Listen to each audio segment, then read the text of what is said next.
In the fall and winter of 1884-85, the great powers of the world at that time gathered in Berlin for the purpose of dividing up the planet. The goal of the Berlin Conference was to avoid war among the stronger nations. The result was a mutual agreement that facilitated war against the weaker nations of the world. Lines were drawn that even today mark the international boundaries of the globe. These boundaries were drawn with no respect for the people who lived within them, but for the convenience and profit of the participants in Berlin. Great Britain, Austria-Hungary, France, Germany, Russia, the United States, Portugal, Denmark, Spain, Italy, the Netherlands, Sweden, Belgium, and Turkey. The map of Africa as we know it was largely conceived in Berlin 120 years ago.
Represented at the Berlin Conference were attempting to keep the peace among themselves while unleashing often genocidal warfare against their subjects in the newly drawn boundaries.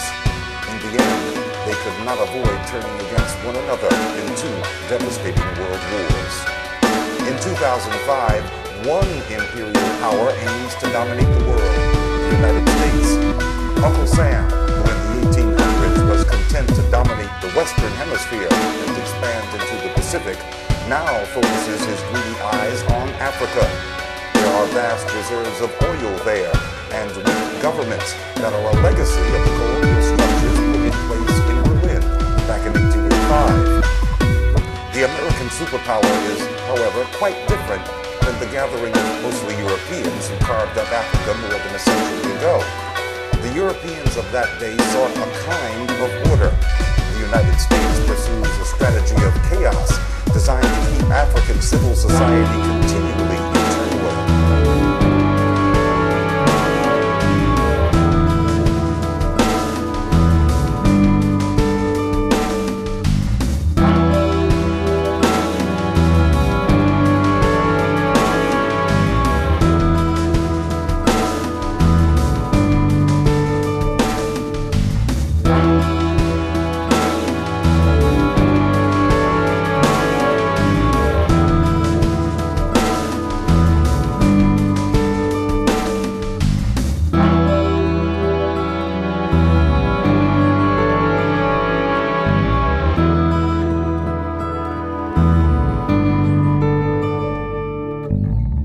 Chaos is the perfect environment for strongman governments that are beholden to the U.S. for military support and direct payoffs.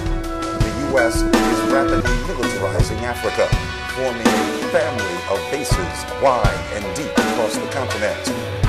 History has repeated itself in the Congo as well.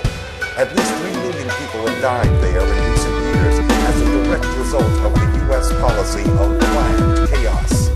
The local actors are the governments of Rwanda and Uganda, whose leaders do Washington's bidding in Central Africa, creating a hell on earth in Congo. But the worst is yet to come. By the year 2020, U.S. intelligence expects America to import 25% of its oil from Africa. It will attempt to secure this resource through instigating chaos, and then come to the rescue by force of arms, with oil drums stacked, waiting to be filled. For Radio BC, I'm Glenn Ford.